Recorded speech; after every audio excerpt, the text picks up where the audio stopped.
자, 이어서 보겠습니다. 자, 전 시간에 이 도시군관리계획을 특별시, 광역시, 시군의 지역별로 정한다라는 것을 봤고요. 이 특광시군의 지역별로 관리하기 위해서 계획을 정하는데, 관리를 한다는 것은 체계적으로 개발하고 정비가 필요하면 정비를 하고 보존할 것은 보존이 되도록 해야 되는 거죠. 그러려면 이제 수단이 필요한데 6가지가 있는 겁니다. 일단 이 체계적 개발 정비 보존을 위해서 일단 필요한 게 용도를 정하는 거죠. 지금 이게 이 지역에 있는 토지들을 체계적으로 관리하자 하는 건데, 이게 첫 번째라는 게 용도지역, 용도지구, 용도구역을 정하는 겁니다. 자, 여기 3가지 용도가 있는데, 용도 지역이 있고, 용도 지구가 있고, 용도 구역이 있습니다. 자, 공통적으로 이 앞에 붙어 있는 말이 용도죠. 용도라는 거는 쓰임새를 말하죠. 근데 부동산은 그 특성이 그 용도가 다양하다는 게 특징이죠. 모든 물건에 다 용도가 있죠. 칠판이 가지는 용도, 분필이 가지는 용도, 뭐 책상이 가지는 용도가 있죠. 근데 일반 물건은 용도를 따로 인위적으로 정할 필요가 없죠. 처음부터 만들어질 때부터 정해진 용도가 있겠죠. 근데 부동산은 사람에 따라 매우 다양한 용도로 쓰게 되는데, 뭐 개괄적으로 보면 일단 부동산의 쓰임새에 첫 번째로 건축물을 건축하는 용도로 사용할 수 있겠죠. 그리고 토지에 공작물을 설치하기도 하고, 그다음에 토지의 형질을 변경해서 그 임야를 개간해서 농지로 쓰거나, 또는 산을 형질을 바꿔서 운동장으로 쓰거나, 이런 형질 변경 행위도 있고, 그다음에 토석을 채취하는 행위가 토지에서 일어나고, 때로는 토지를 분할하기도 하고, 물건을 쌓아놓기도 하고, 나무를 벌채하거나 또는 식재를 하거나 등등 다양한 행위들이 토지에서 이루어집니다. 토지가 체계적으로 개발 정비 보존되려면 이런 각종 행위에 관한 기준이 정해져야 되죠. 그 중에서도 건축물에 관해서는 정해야 될 게 굉장히 많습니다. 일단 건축물의 용도가 정해져야 되죠. 그러니까 토지에도 용도가 있듯이 건축물에도 용도가 있습니다. 같은 건물을 업무 용도로 쓰고 주거용으로도 쓰고 다양하게 사용하죠. 근데 토지가 체계적으로 개발 정비 보존되려면 아무데나 공장 짓고 아파트 지면 안 되죠. 아파트를 지을 자리, 공장을 지을 자리, 호텔을 지을 자리가 정해져야 되는 거죠. 건축물의 용도를 정해야 되고, 건축물의 규모, 건축물의 형태, 건축물의 색채, 또는 건축물의 구조, 건축물의 설비, 건축물의 재료 등등 정해야 될 게 굉장히 많습니다. 이 중에 이 규모를 결정하는 것도 여러 가지가 있죠. 건축물의 건폐율, 그리고 건축물의 용적률, 그리고 건축물의 높이, 건축물의 층수 등등, 이런 걸 통해서 건물의 규모가 결정되죠. 이런 각종 그 행위들에 관한 기준이 정해져야만 토지가 체계적으로 개발 정비 보존이 되는 겁니다. 개념 중에 모르는 개념 없죠. 근데 여기 좀 생소한 용어가 건폐율과 용적률이니까 이 개념을 좀 설명을 하죠. 건폐율이라는 거는 낱말풀이를 잘 하시면 돼요. 이 건자가 의미하는 바는 건물을 말합니다. 그리고 이 폐라는 거는 밀폐한다 이런 의미죠. 그 다음에 율이라는 거는 그 비율. 그러니까 쉽게 말하면 건축물로 뭔가를 밀폐, 덮었는데 그 비율. 건물로 덮었다는 거는 토지를 덮은 걸 말하는 거죠. 일정한 토지가 이렇게 있는데, 이 토지를 이제 구획을 해서 부르는 이름이 여러 가지가 있죠. 필지, 획지, 대지, 이런 여러 가지 용어들이 있는데, 획지는 가장 최소 단위로 구획이 된 토지, 구획된 토지다 그래서 획지 이렇게 말하죠. 그리고 그 구획된 토지를 지적 등록을 하게 되면 필지가 되죠. 그 필지에다 건축하게 되면 그거를 대지라고 합니다. 그래서 1필지가 1대지가 되는 게 기본이죠. 그래서 여기 대지가 있습니다. 대지가 가진 면적이 있겠죠. 그리고 대지 위에 건축물을 건축해서 대지 위에 이렇게 내려놨을 때, 그 건축물에 의해서 이 대지의 일부 면적이 이렇게 덮여지죠. 이 덮여진 면적, 이거를 건축 면적이라고 합니다. 건폐율은 이 두 개의 비율, 대지 면적에서 차지하는 건축 면적의 비율, 요만큼을 건물로 이렇게 덮게 된 거죠. 그게 건폐율인데, 건폐율을 계산할 때는 대지 면적분의 건축 면적으로 해서 계산을 하는 겁니다. 이거 100분율이니까 곱하기 100을 해서 계산이 되죠. 예컨대 대지 면적이 200인데 그 중에 건축 면적이 120을 차지하고 있다 그러면 120 나누기 200 하면 0.6이죠. 곱하기 100을 하면 60%가 이제 건폐율이 되는 겁니다. 이게 건폐율이고, 이 건폐율은 개념상 100% 넘을 수가 없죠. 건폐율이 100이라는 거는 대지가 요만큼인데 그걸 넘어서 막 건축하게 되는 거니까 건폐율 100을 넘을 수가 없고, 건폐율 100%라는 것도 있을 수가 없습니다. 건폐율이 100%면 대지에 한 평도 남김없이 꽉 채운 게 이게 건폐율 100인데, 뭐 앞집이나 뒷집 뭐 이런 데가 다 건축 이런 식으로 했다가는 모든 건물이 다 붙어버리니까 곤란하겠죠. 그래서 건폐율은 최대가 90입니다. 그래서 건폐율은 법상 90 한도 내에서 이제 건축을 하는 겁니다. 그러면 그 아무리 크게 줘도 일정만큼을 이제 그 공지로 놔둬야 되니까 옆에도 이런 식으로 건축하게 되면서 건축물과 건축물의 이 사이 공간이 떨어지죠. 그래서 이 공간을 띄게 해서 통풍도 채광, 뭐 통행, 사람의 통행 이런 걸 확보하기 위한 게 이제 건폐율입니다. 그래서 건폐율을 제한하게 되면 이제 이 건축물의 수평적 밀도, 옆 건물과 우리 건물이 얼마나 떨어지느냐, 이게 이제 제한이 되는 거죠. 그럼 이 건폐율이 지역마다 서로 다를 필요가 있죠. 그런데 주거 지역이면 건폐율이 낮아야 되죠.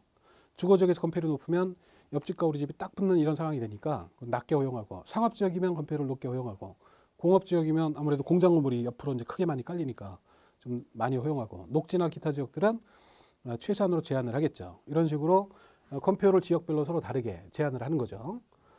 그 다음에 용적률은 이 용자가 허용한다 이런 의미고, 적이라는 것은 쌓는다 이런 의미죠. 그리고 율은 그 비율. 그러니까 얼마만큼을 쌓을 수 있는지 그 비율을 말하는 겁니다. 건물을 크게 줘야 되는데 뭐 대지 면적도 한계가 있고 건폐율 제한을 받으니까 옆으로는 크게 못하니까 이걸 위로 이렇게 쌓아 올린다라는 거죠. 그래서 건물을 1층을 짓고 2층 짓고 3층, 4층을 지면 위로 이렇게 쭉 쌓아 올라가면서 각 층마다 위로 바닥들이 생기죠. 바닥이 가지는 면적을 말 그대로 바닥 면적이라고 합니다. 4층의 바닥 면적, 3층의 바닥 면적, 2층의 바닥 면적, 1층의 바닥 면적들이 계산이 되겠죠. 이 바닥 면적을 다 더했을 때 그때 계산되는 면적이 연면적입니다. 그래서 이 용적률은 대지 면적과 이 연면적을 비교한 게 용적률이 되는 겁니다. 그래서 계산할 때는 대지 면적분의 연면적 그리고 곱하기 100을 해서 계산이 되는 거죠. 예컨대 대지 면적은 200이고 건축 면적을 120으로 해서 건축 면적과 동일한 바닥 면적으로 똑같은 면적으로 해서 4층을 쌓아 올리면 연면적은 480이 되겠죠. 480 나누기 200 그러면 2.4니까 곱하기 100을 하면 242 이 건물의 용적률이 되는 것이죠. 그래서 이 건폐율과 용적률을 결정하게 되면 건물의 크기가 딱 요거로 결정이 되는 거죠. 그리고 시험 문제는 간혹 이런 개념도 물어요. 건폐율이란 대지 면적에 대한 연면적 비율이다. 이런 식으로 속이죠. 건폐율은 대지 면적에 대한 건축 면적 비율이죠. 네, 이걸 서로 바꿔가면서 이런 식으로 속입니다. 그래서 건폐율은 대지 면적에 대한 건축 면적 비율이고 용적률은 대지 면적에 대한 연면적 비율이다. 이런 거를 헷갈리면 안 됩니다.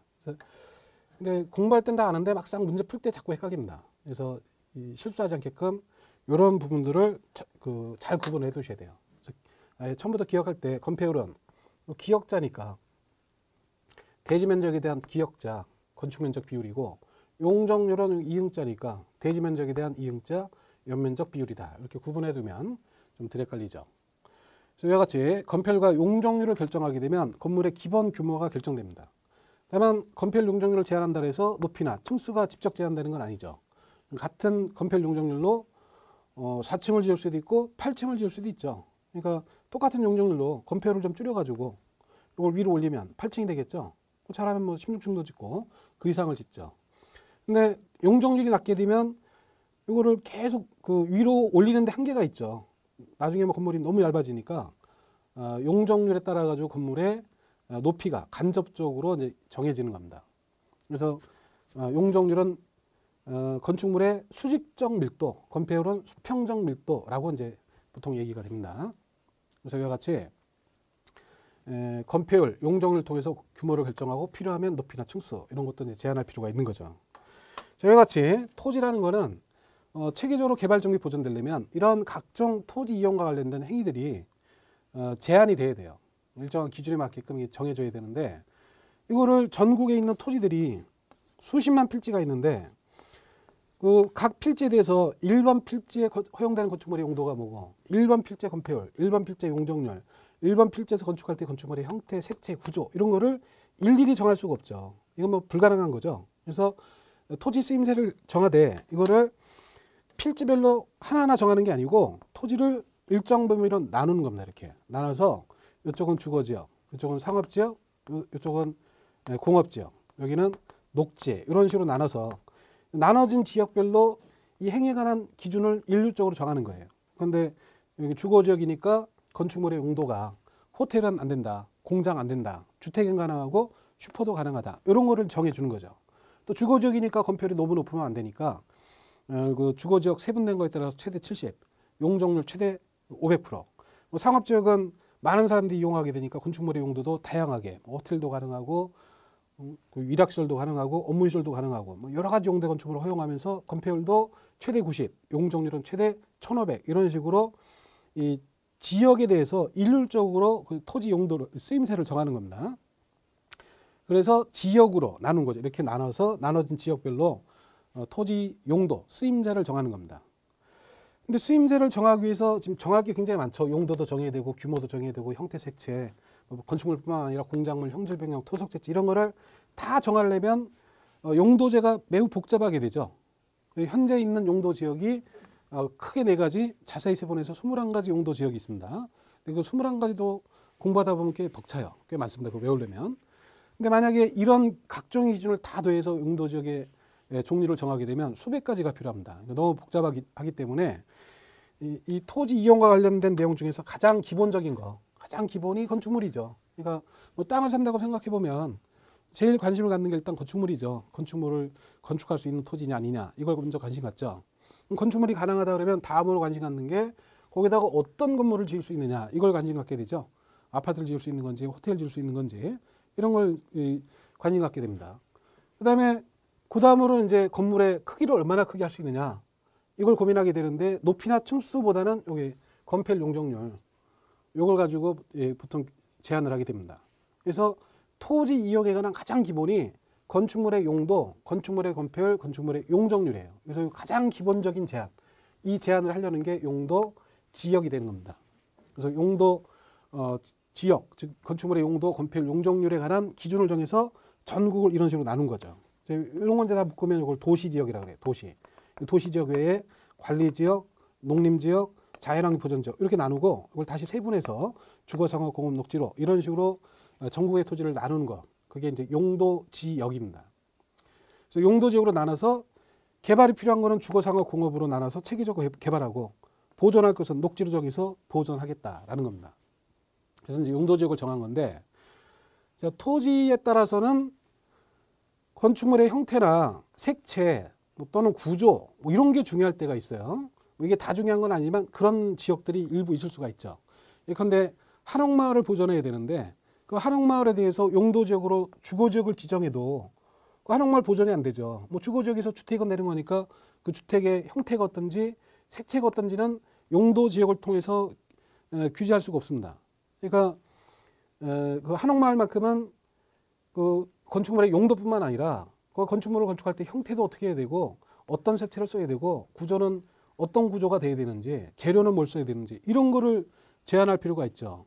근데 용도적으로는 그게 안 되니까 이런 거를 보완해서 정하는 게 용도지구다라고 이해하시면 돼요. 그러니까 용도지역에 의한 용도 건폐율 용적률 이런 제한을 강화, 여기 없는 제한을 막 추가하니까 강화되죠.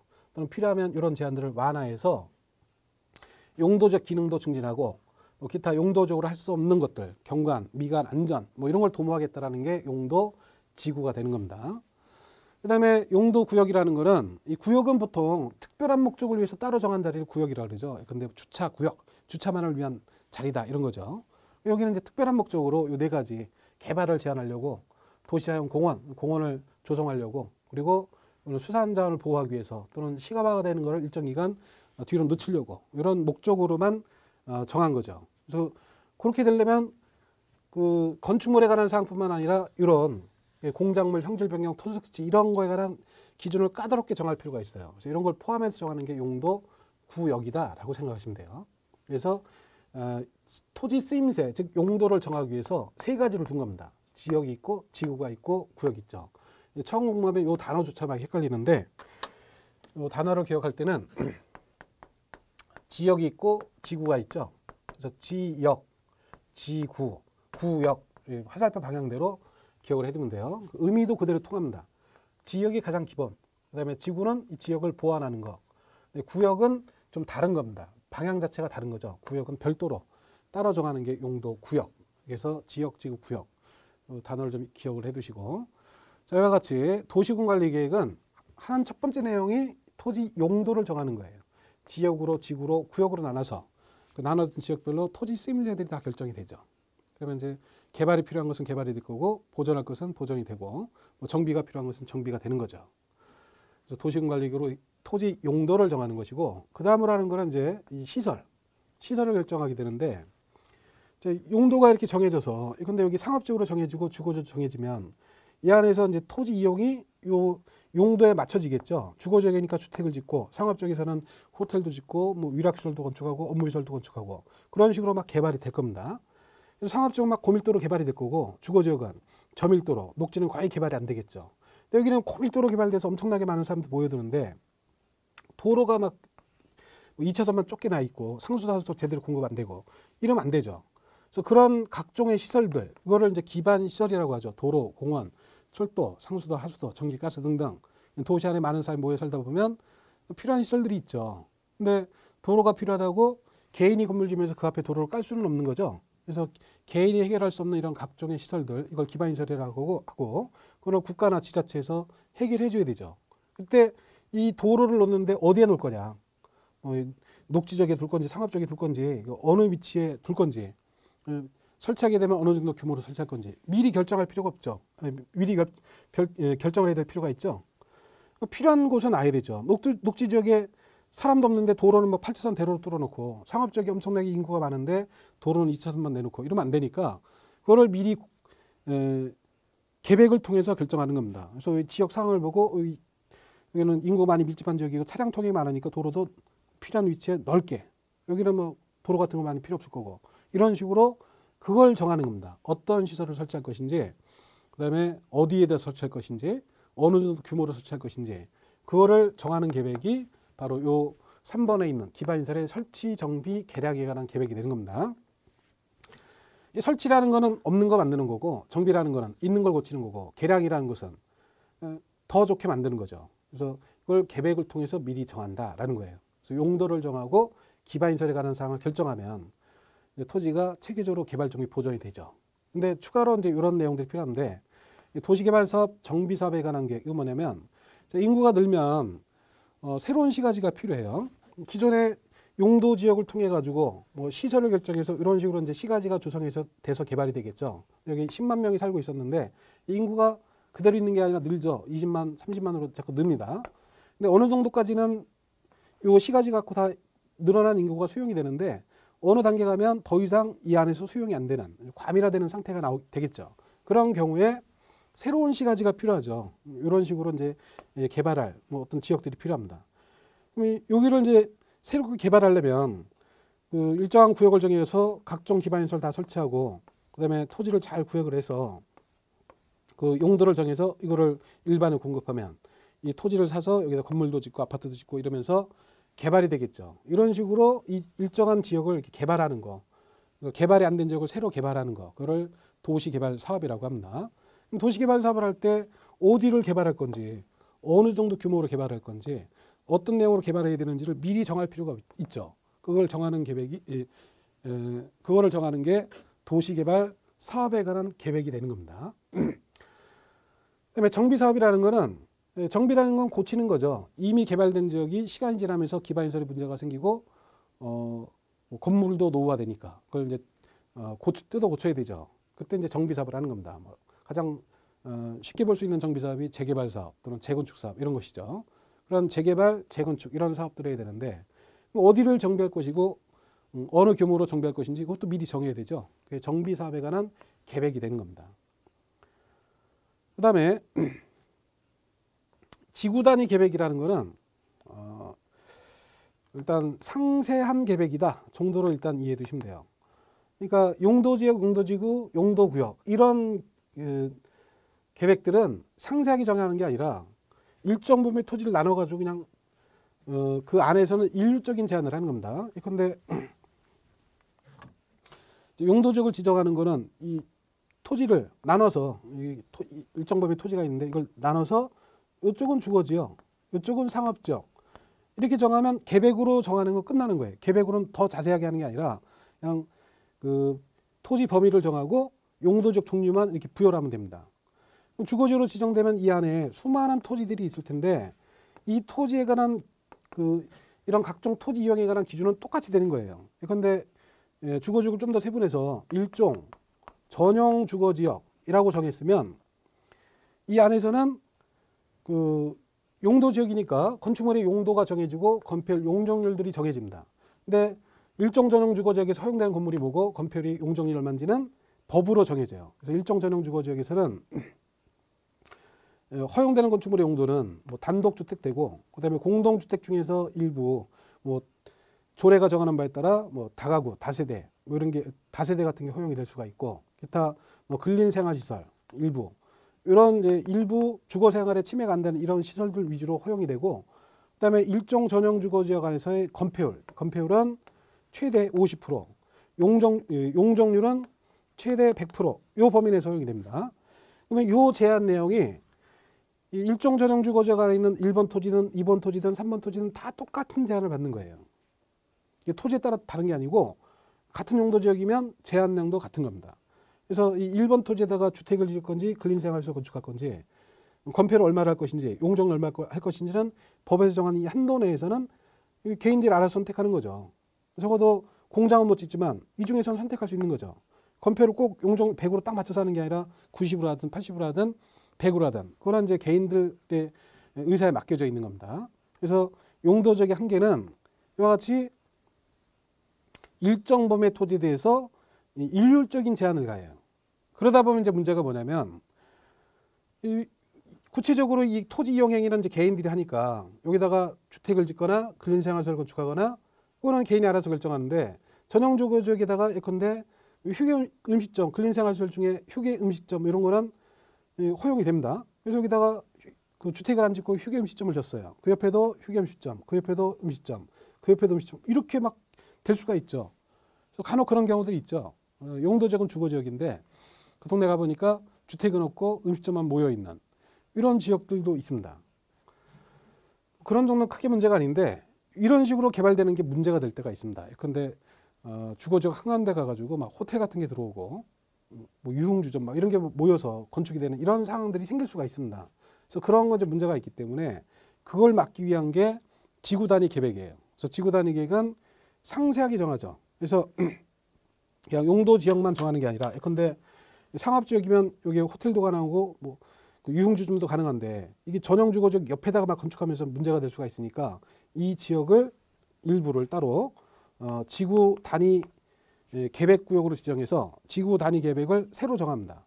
그래서 지구 단위 계획으로는 상세 정하기 때문에 이 안에 기반시설은 어떻게 설치하고 토지는 어떤 식으로 구획이 돼야 되고 구획된 토지에서 허용되는 건축물의 용도가 1번 필지 건축물의 용도는 뭐고 2번 필지 건축물의 용도는 뭐고 3번은 용도가 뭐고 이걸 일일이 다 정할 수가 있어요.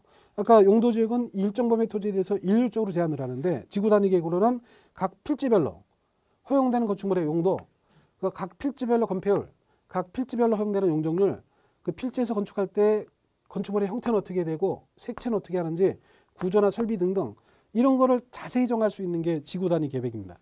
그래서 이 안에 대해서 아주 상세히 정해버리죠. 구역 안에서는 상업적이라고 내 마음대로 호텔을 짓거나 그 위락시설을 건축하거나 이럴 수가 없는 거예요. 그냥 지구 단위 계획 정한 대로 만약에 지구 단위 계획으로 이 필지는 업무시설 정해놨으면 여기는 상업적이라도 숙박시설 같은 건축 못하고 그냥 이 계획이 정한 대로 업무시설만 건축해야 된다. 만약에 2번 필지는 근린생활시설 이렇게 정했으면 지구 단위 계획 정한 대로 그걸 건축을 해야 되는 거죠. 그래서 지구단위 계획은 이와 같이 요 일부 지역을 대상으로 좀 더 상세히 정하는 계획이다라고 생각하시면 됩니다. 뭐 그렇게 이제 해야 될 필요성이 있는 경우들이 있는 거죠. 그래서 요 지역을 대상으로 좀 더 토지 이용을 구체화하고 좀 더 합리적으로 토지를 이용되도록 해야 되겠다. 이럴 때 지구 단위 계획을 통해서 관리를 하는 겁니다. 그래서 지구 단위 계획을 수립하기 위해서 먼저 지구 단위 계획 구역을 지정하고 이 구역에 대해서 지구 단위 계획을 정하게 되는 겁니다. 다음 입지 규제 최소 구역은 단어를 낱말풀이를 해보면 입지, 그러니까 어떤 시설이 들어오는 거, 뭐 학교가 들어온다 또는 뭐 백화점이 들어온다 이런 시설이 들어서는 그 입지를 규제하는 거. 그러니까 용도 지역이나 지구 구역 등에 의한 제한이 다 입지를 규제하는 거죠. 용도 지역이 주거 지역이니까 호텔은 못 짓는다, 공장 못 짓는다 이렇게 입지를 규제하는 건데 그 규제를 최소화하겠다라는 거예요. 그러기 위해서 구역을 정해가지고 구역을 대상으로 이 계획을 통해서 규제를 좀 풀겠다 이런 얘기입니다. 근데 요거는 이제 한시적인 규정으로 2018년까지만 운영이 되는 사항이기 때문에 계속 있는 건 아니고 이게 한시적으로 도입한 이런 제도가 됩니다. 이걸 도입한 배경은 특히나 서울 같은 경우에서 그 정비사업이 잘 추진이 안 되는 이런 경우들 많은데 뭐 그것 때문에 주로 도입이 됐습니다. 그런데 그 재건축 같은 걸 해야 되는데 특히나 서울에 재건축 잘 진행이 안 되는 데가 많죠.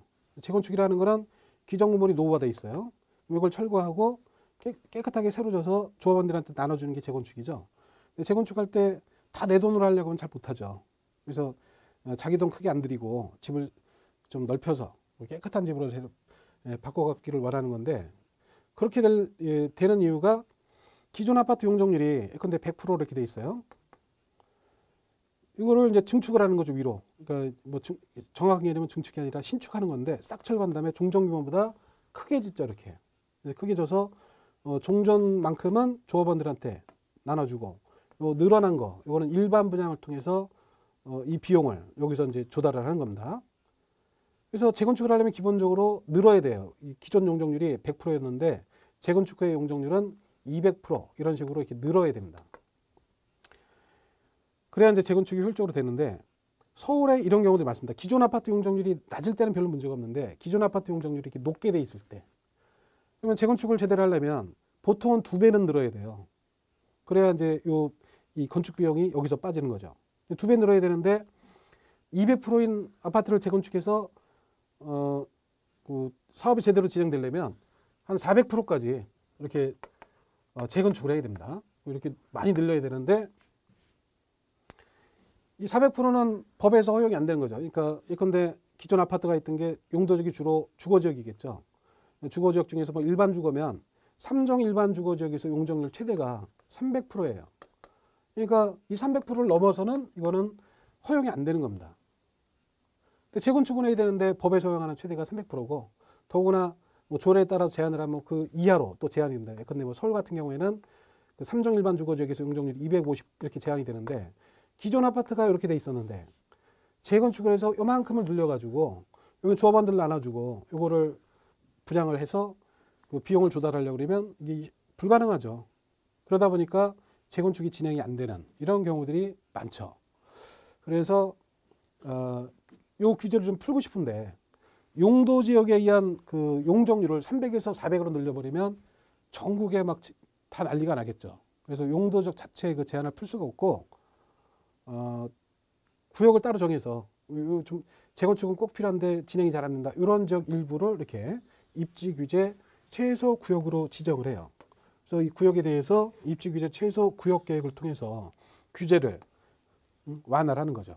그래서 요 구역만큼은 용적률이 300이든 게 400%까지 허용할 수 있다. 이런 식으로 이제 규제를 풀어가지고 정비가 시급한데 잘 진행이 안 되면 정비 사업을 좀 시급하게 할 수 있게끔 완화해주고 기타 도심지 관리를 좀 더 효율적으로 해보자. 이런 차원에서 도입한 게 입지규제 최소 구역 제도입니다. 이건 한시적으로 도입되는 거고 기본 개념만 일단 이해를 해두시고 이렇게 해서 도시군관리계획의 6가지 계획의 의미들을 쭉 봤습니다. 그래서 요 국토개법은 이 6가지 계획이 전체 내용이나 마찬가지예요. 이 6가지 계획을 어떻게 만들 거고 요 만들어진 계획을 어떻게 실행하고 이런 게 이제 법의 전체 내용이고 그 내용이 다른 법과 전체적으로 연관이 됩니다. 그래서 도시군관리계획과 부동산 공법의 전반적인 체계가 어떤 식으로 연결되는지는 다음 시간에 이어서 설명을 다시 드리도록 하겠습니다. 자, 수고하셨습니다.